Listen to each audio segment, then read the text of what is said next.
सभी को राधे राधे। यहाँ पर मंडे के दिन आपको किस तरीके से ट्रेड को प्लान करना है प्रॉपर तरीके से, क्या आपका प्लान होना चाहिए। मार्केट के अंदर जो मोमेंटम आया है इसको अगर आपको समझना है तो प्रॉपर आपको इसको एसएल हंटिंग के बेसिस पर डिकोड करना बहुत ज़्यादा ज़रूरी है कि यहाँ पर मार्केट के अंदर बायर बैठे हैं, मार्केट के अंदर सेलर की पोजीशन है, एक्चुअल में मार्केट में किसकी पोजीशन है और हमें किन के स्टॉप लॉस को मार्केट के अंदर टारगेट करना है। तो हर एक चीज़ को समझना ज़रूरी है।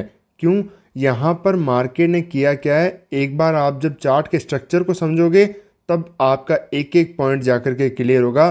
तो हम यहाँ पर डिटेल के अंदर मैं आपको समझाने की ट्राई करता हूँ। यहाँ पर मार्केट ओपन हुआ सेलिंग में और यहाँ पर आकर के बाइंग साइड में क्लोज किया, बट क्लोजिंग मार्केट की कहाँ पर हुई, डायरेक्टली इस रेजिस्टेंस एरिया पर। सबसे पहले हम निफ्टी 50 की बात करें, उसके बाद में बैंक निफ्टी और सेंसेक्स दोनों के चार्ट की भी हम बात करेंगे। डायरेक्टली यहाँ पर रेजिस्टेंस एरिया के पास में आकर के क्लोज किया है। तो ऐसी सिचुएशन मार्केट के अंदर बनी क्यों, क्योंकि अगर मार्केट देखो चाहता तो इस रेजिस्टेंस एरिया को ब्रेकआउट करके यहाँ पर भी क्लोजिंग करवा सकता था। चाहता तो मार्केट यहाँ पर रेजिस्टेंस लिया, इस एरिया से लास्ट के अंदर जैसे होल्ड कर रहा है यहाँ पर सेलिंग आकर के इस एरिया में भी क्लोजिंग कर सकता था। बट मार्केट ने एग्जैक्ट इस एरिया को रिस्पेक्ट करते हुए सेलिंग मार्केट में यहाँ पर होल्ड क्यों किया, ना सेलिंग आया ना ब्रेकआउट किया, क्योंकि इसके पीछे मार्केट में साइकोलॉजी होती है जो अगले दिनों के लिए एक ऑपरेटर मार्केट में बना करके जाता है। जैसे कि यहाँ पर मार्केट पहले सेलिंग के अंदर आया, उसके बाद में जब ये बाइंग के अंदर जब कन्वर्ट हुआ तो यहाँ पर वेरी हाई पॉसिबिलिटी कि रिटेलर्स ने अपनी मार्केट में पोजीशन बनाई होगी बाइंग साइड के लिए। बट मार्केट यहाँ पर जैसे बाइंग के अंदर है, यहाँ पर प्रीवियस डे भी बाइंग का मोमेंटम, अगले दिन उसके वापस फर्दर एक बाइंग साइड का मोमेंटम है। तो यहाँ पर जो बायर बैठे थे, जिस ऑपरेटर ने अपनी पोजीशन बनाई, वो परफेक्टली मार्केट के अंदर सेफ हो चुका है, क्योंकि 25,000 के लेवल ऊपर मार्केट में है। उसके ऊपर भी मार्केट कंप्लीटली सस्टेन किया, ना तो इस एरिया का सपोर्ट लिया, मार्केट आराम से ऊपर की तरफ गैप अप हुआ और वहीं से सस्टेन करते हुए अपसाइड गया है। तो यहाँ पर हमें मार्केट में एक चीज़ समझना है कि जो बायर मार्केट में आए हैं, काफ़ी अच्छे खासे बायर ने यहाँ पर पोजीशन बनाई होगी। मार्केट के अंदर जब फर्दर अपसाइड की तरफ ये ब्रेकआउट वगैरह करके मार्केट जा रहा है तो यहाँ पर कौन आया होगा, रिटेलर्स ने अपनी पोजीशन बनाई होगी।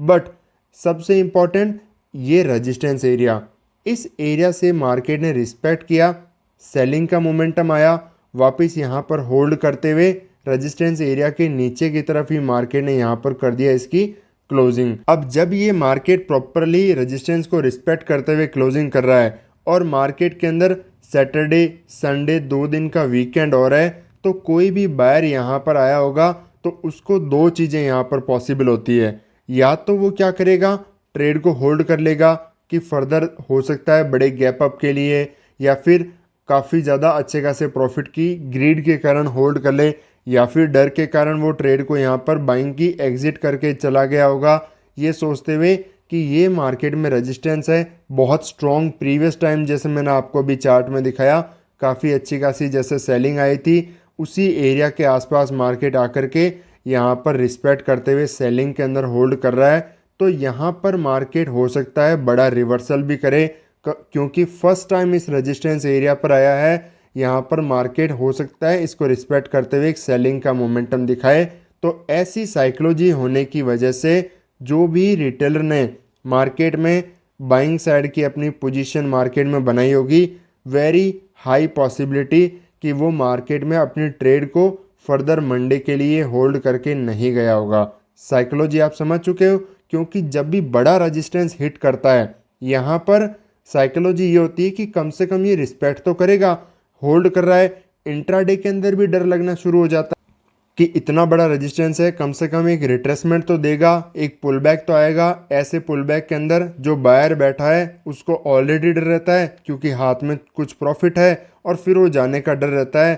तो यहाँ पर फर्दर वो ट्रेड को होल्ड नहीं कर पाता, और उसके साथ में एक्स्ट्रा सैटरडे और संडे का जब 2 दिन का वीकेंड आ रहा है तो ऐसी सिचुएशन में वो पोजीशन को होल्ड करके नहीं जा पाता। यहाँ पर मार्केट के अंदर अपनी बाइंग साइड की जो ट्रेड है उसको यहाँ पर क्या कर देते हैं, एग्जिट। अब आपको ये चीज़ समझना है कि यहाँ पर पोजीशन किसकी बनी होगी। यहाँ पर रेजिस्टेंस रिस्पेक्ट कर रहा है, होल्ड कर रहा है। अब जब साथ में बैंक निफ्टी का चार्ट देखोगे, सेंसेक्स का चार्ट देखोगे, बैंक निफ्टी के चार्ट में क्या हुआ, जो डे का हाई था वो क्रॉस नहीं हुआ, मार्केट उसी के अंडर में क्लोज कर दिया साइडवेज होकर के। सेंसेक्स का चार्ट देखोगे तो क्या हुआ, 82,000 का जो लेवल है, रेजिस्टेंस एरिया है, साइकोलॉजी नंबर है, मार्केट ने प्रॉपरली इस एरिया के नीचे जाकर के क्लोजिंग किया है, वहाँ पर इसको रिस्पेक्ट करते हुए क्लोजिंग किया है। चाहता तो इसका भी ब्रेकआउट करके क्लोज कर देता, बट ऐसे के अंदर क्या हो जाता, जो बायर मार्केट के अंदर आए हैं उनको हो जाता कॉन्फिडेंस, और जब इनको कॉन्फिडेंस आ जाएगा कि लेवल निकल चुका है, अब आप खुद यहाँ पर एक चीज़ को नोटिस करो कि मार्केट इस एरिया के अंदर होल्ड कर रहा है, लास्ट आवर के अंदर क्लोजिंग करते हुए ऐसे क्लोज करता, यहाँ पर कोई बायर बैठा है, उसके फेवर के अंदर मार्केट ब्रेकआउट करके क्लोज कर रहा है, वो क्या सोचेगा कि ब्रेकआउट कर चुका है, हमारे हाथ में अच्छा खासा प्रॉफिट भी है, तो मार्केट चाहे 2 दिन का हो, यहाँ पर ज़्यादा से ज़्यादा अगर छोटा मोटा गैप डाउन, बड़ा गैप डाउन भी होगा तो प्रॉफिट ही हाथ से जाएगा।